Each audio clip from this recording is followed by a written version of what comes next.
106.5. 7:03. Buenos días, dominicanos, dominicanas, ciudadanos y ciudadanas del mundo. Julio Martínez Pozo con los comentarios de los temas más trascendentes en el Sol de la Mañana en este lunes 31 de marzo del año 2014. Buenos días a todo el equipo. María Elena Núñez, Víctor Gómez Casanova, Eury Cabral, José La Luz, Melton Pineda, Don Amaury Saibar, nuestros colegas de 5 a 7 de la mañana, Ayuri Rodríguez, Cristóbal de Chance, Humberto Paniagua, Andrés Martínez. Buenos días en Santiago de los Caballeros, a Ramón Paulino, así late la ciudad, el corazón. Rafael Díaz, nuestro cronista deportivo, Manuel González Manegonte, nuestro catedrático del sector agropecuario, a Helen Hill, nuestra productora, Sonia Patiño, nuestra coordinadora, Joa Bernal, a todo el equipo de BTV Televisión. Señores, la verdad es que para todo el equipo ha sido muy satisfactorio, esta presencia del Sol de la Mañana en Nueva York. Acabamos de regresar anoche de la realización de el sexto viaje a Nueva York del Sol de la Mañana en 2 años. Estuvimos realizando tres programas en South Beach and Lounge, en San Nicolás y 180. Gracias a nuestro amigo Félix Cabrera por todas las facilidades que nos prestó en este lugar, que siempre ha sido una de nuestras casas en Nueva York, South Beach and Lounge, y el empresario Félix Cabrera. El primero de los programas lo realizamos en el consulado de República Dominicana en Nueva York. También una experiencia muy, muy agradable. Se trata de una diáspora importantísima para el país, no solo por lo que representa en términos económicos, en términos de sus remesas, sino por todo lo que esta gente proyecta de la República Dominicana, y son sin duda alguna los principales aliados del desarrollo de la República Dominicana, una comunidad que cada vez ha ido alcanzando una mayor penetración.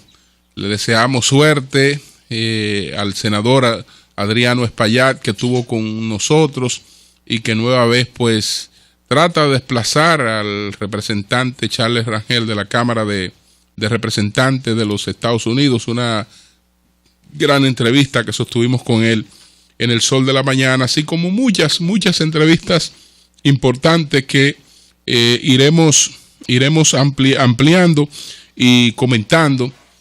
Gracias a Luis Felipe López por esta gran distinción de que fuimos objeto de parte de él, los integrantes de el equipo del Sol de la Mañana, encabezado por el presidente de Radio Cadena Comercial, don Antonio Espaillat. Nosotros fuimos invitados por Luis Felipe López a presenciar un partido de la NBA.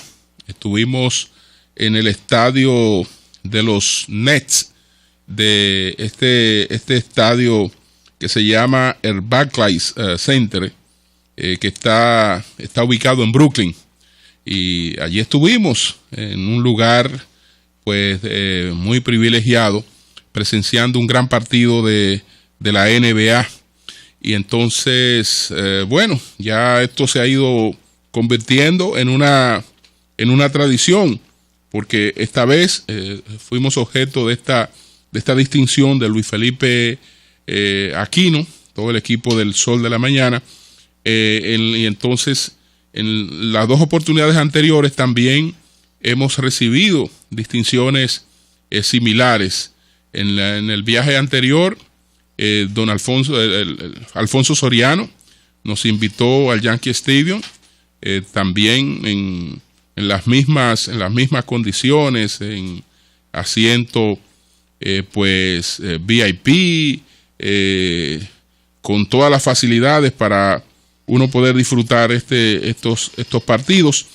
Y en la vez anterior, entonces, la primera visita que hicimos a un estadio fue la visita que hicimos al Citi Field.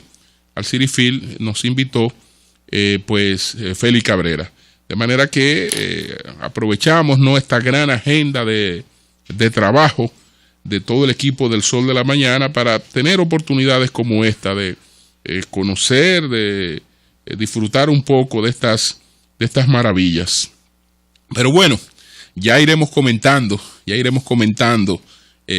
lo que ocurrió en Nueva York, algunas cosas que dejamos comprometidas, cómo va lo de Romeo, que parece que va a ser un éxito extraordinario su presentación en el Yankee Stadium, que como decía Andrés Martínez, las taquillas se abrieron y en 48 horas no quedaba una para la primera presentación, y eso ya obligó a buscar otra fecha, y posiblemente si las cosas siguen así,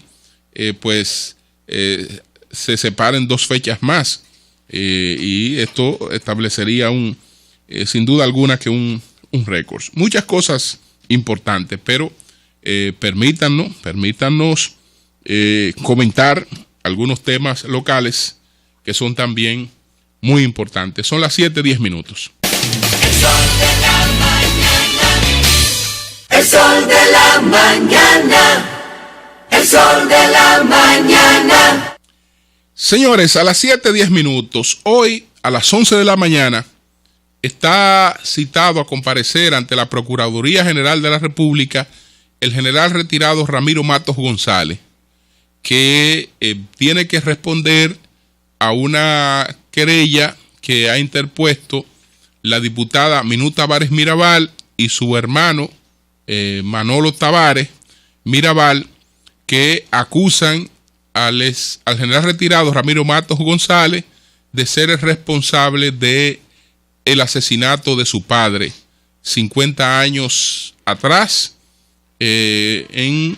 después que él se había levantado en armas en 1963, y se había pactado, se había exhortado a una entrega pacífica.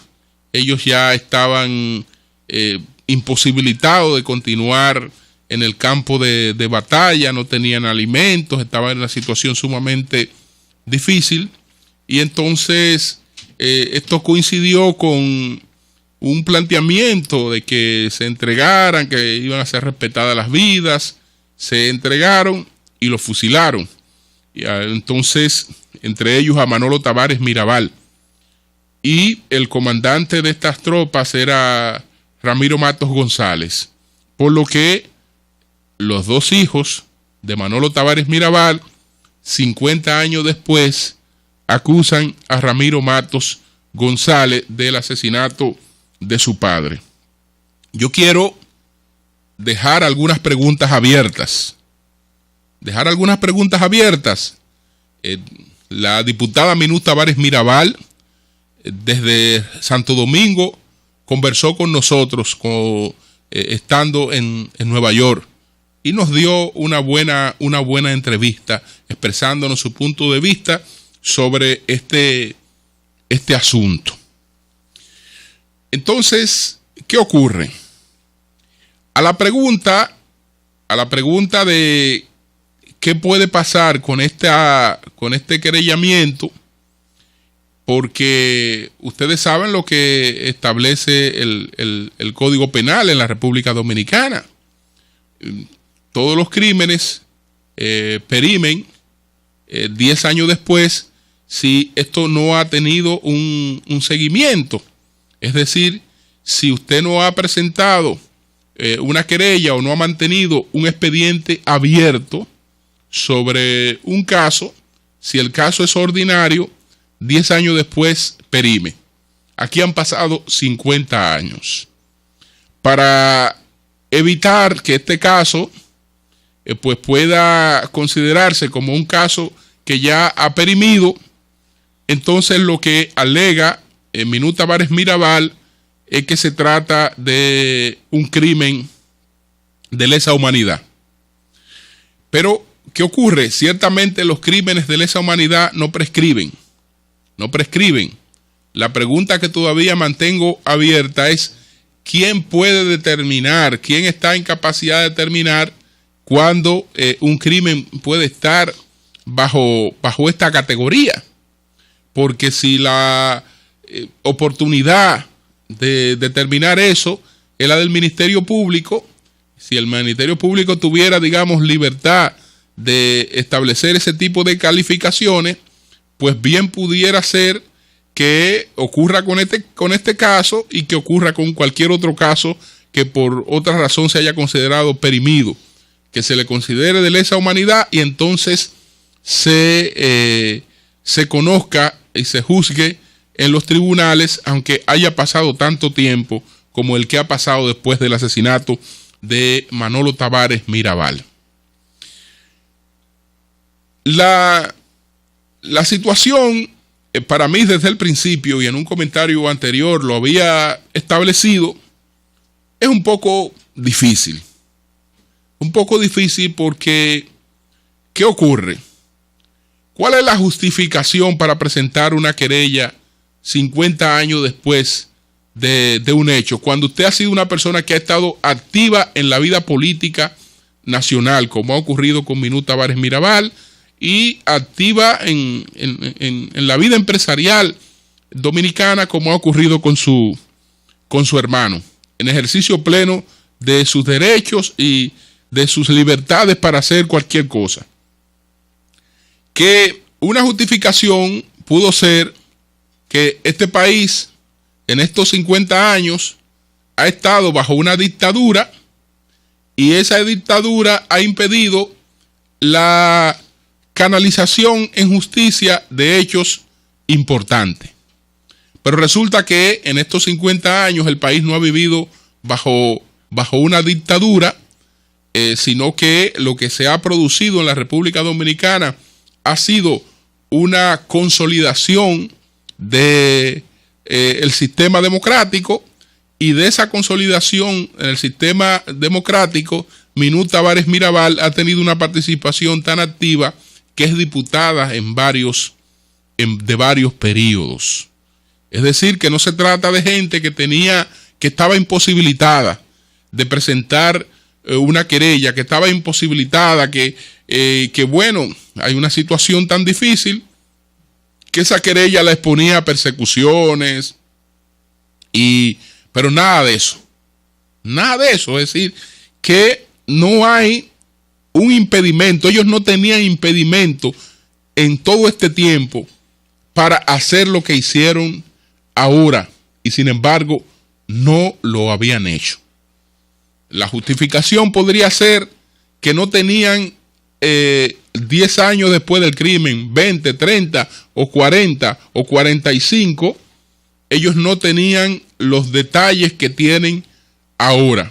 Sin embargo, cuando uno ve por lo menos lo que se ha expuesto públicamente, es de las mismas cosas que se han venido hablando aquí desde hace varias décadas.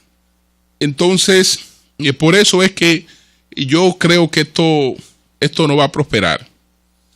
Y tengo una preocupación que se la quiero comunicar al magistrado procurador general de la República, porque hay que ver cuál es la agenda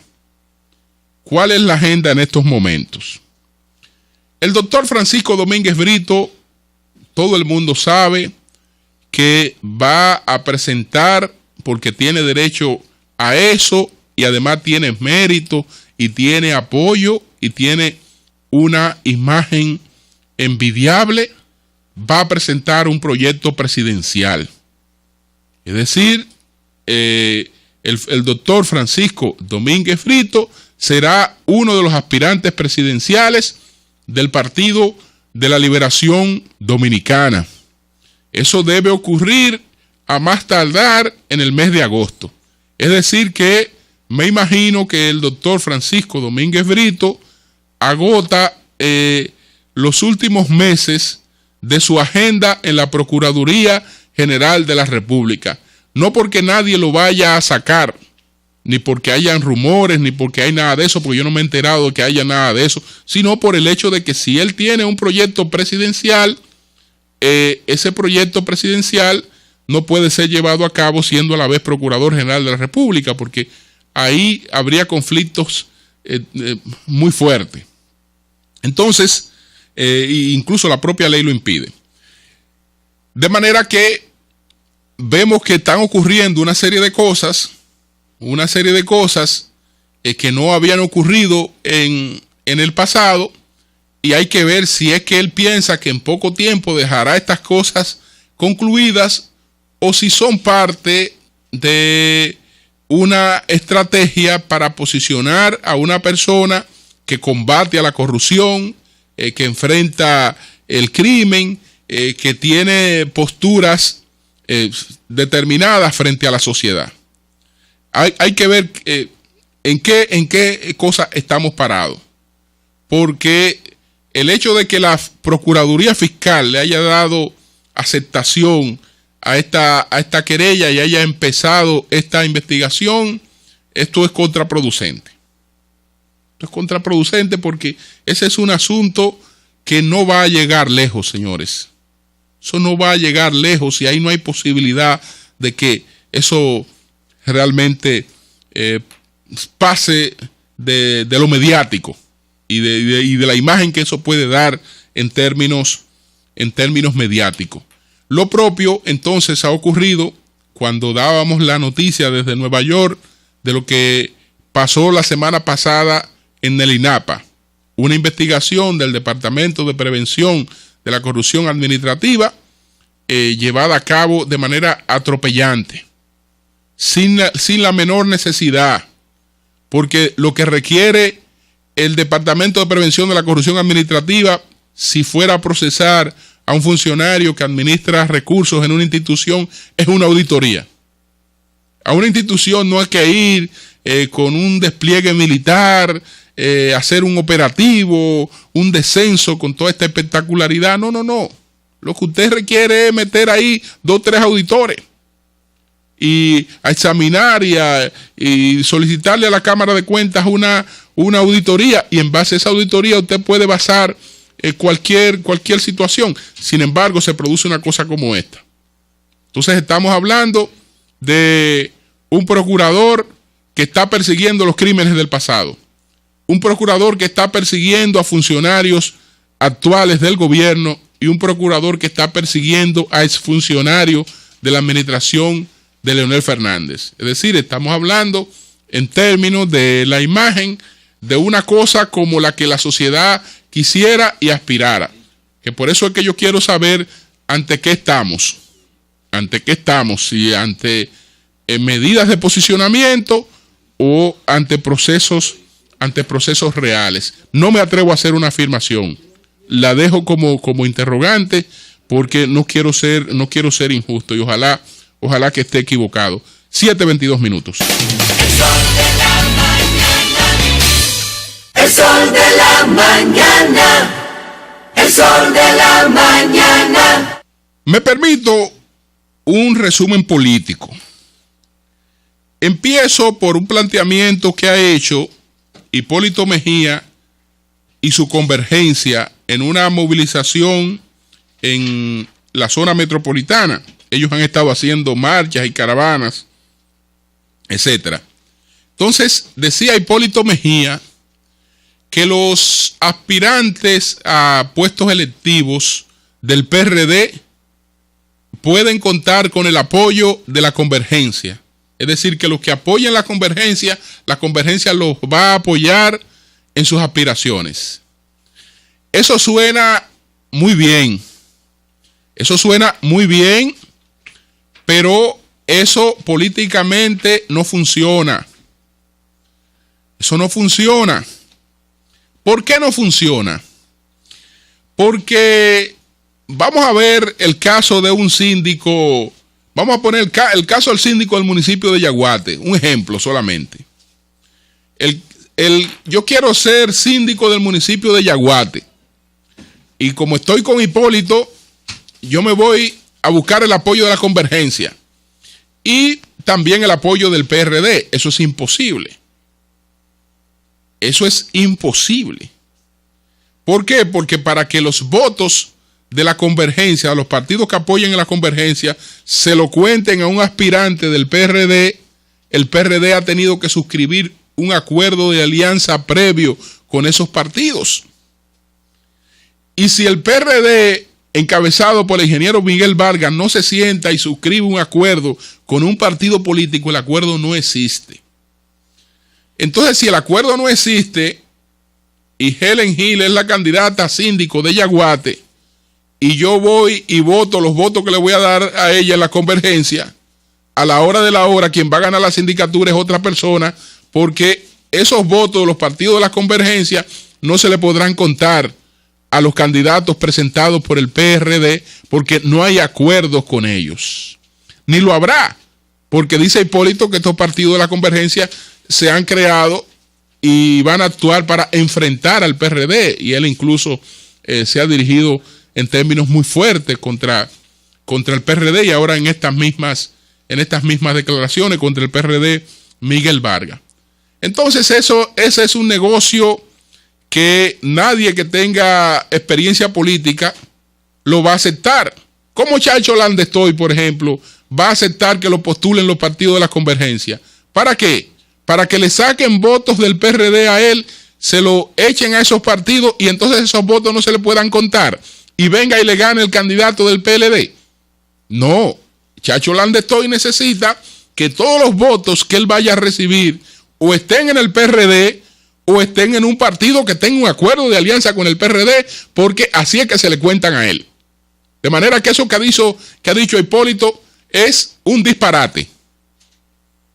Eso es un disparate, porque la única manera de que los votos se le puedan contar a los candidatos son los votos de los partidos que tienen acuerdo de alianza. Entonces no es que yo puedo estar por aquí y puedo estar por allí. No. Si aspiro a regidor, yo tengo que concentrarme a buscar mi voto donde se me cuenten y donde yo pueda salir como regidor en sentido general. Eso es lo que él ha planteado. Entonces, por otra parte, está el caso Josefran Peñaguaba. El caso Josefran Peñaguaba, que se ha armado un conflicto ahí interno en su partido, que es el bloque institucional socialdemócrata, porque hay una resistencia, miembros de su partido anunciaron su expulsión, etcétera, etcétera. Al PLD yo le soltaría por igual a manejarse con cuidado, en este caso de Josefran Peñaguaba. Lo que ha pasado es natural. Josefran ha dado por terminada la alianza, pero hay decenas de dirigentes del bloque socialista que son funcionarios del gobierno, que tienen puestos y que tienen sueldos en el gobierno. Entonces, ellos no quieren romper con un gobierno que tiene 1 año y pico, que no tiene 2 años, y cuando estamos todavía tan lejos de un proceso electoral, porque eso le resulta perjudicial en términos económicos. Sin embargo, lo que el PLD tiene que tener claro, el presidente del bloque institucional socialdemócrata se llama Josefran Peñaguaba. Ahí puede haber cualquier lío y ustedes pueden estar seguros que la ganancia de causa en un conflicto ante el Tribunal Superior Electoral, la ganancia de causa va a ser para el presidente de ese partido, Josefran Peñaguaba. Entonces, si Josefran Peñaguaba se fue, dejen a Josefran quieto y que no se pierda tiempo, porque después de todo será pérdida de tiempo. A la hora de la hora, el bis será Josefran Peñaguaba, que es el presidente de ese partido, el que puede suscribir acuerdos, el que puede convocar a los organismos, el que puede hacer una serie de cosas. Los otros estarán inconformes por esta razón y que si no están con él, que formen movimientos de apoyo al PLD o que hagan otra cosa. Pero que nadie cuente con división del BIS o que yo me voy a quedar con el BIS sin Peñaguaba, porque eso será pérdida de tiempo. El BIS es José Fran Peñaguaba. Lo otro es pérdida de tiempo, aunque usted me diga a mí que la mayoría está de este lado, que la mayoría está de aquel lado. Lo otro es pérdida de tiempo. A la hora de la hora, cuando hay un conflicto, meses de lucha, etcétera, el reconocimiento oficial será a José Fran Peñaguaba. Entonces, los precandidatos, el otro tema importante ha sido el lanzamiento de la candidatura de Gianilda Vázquez.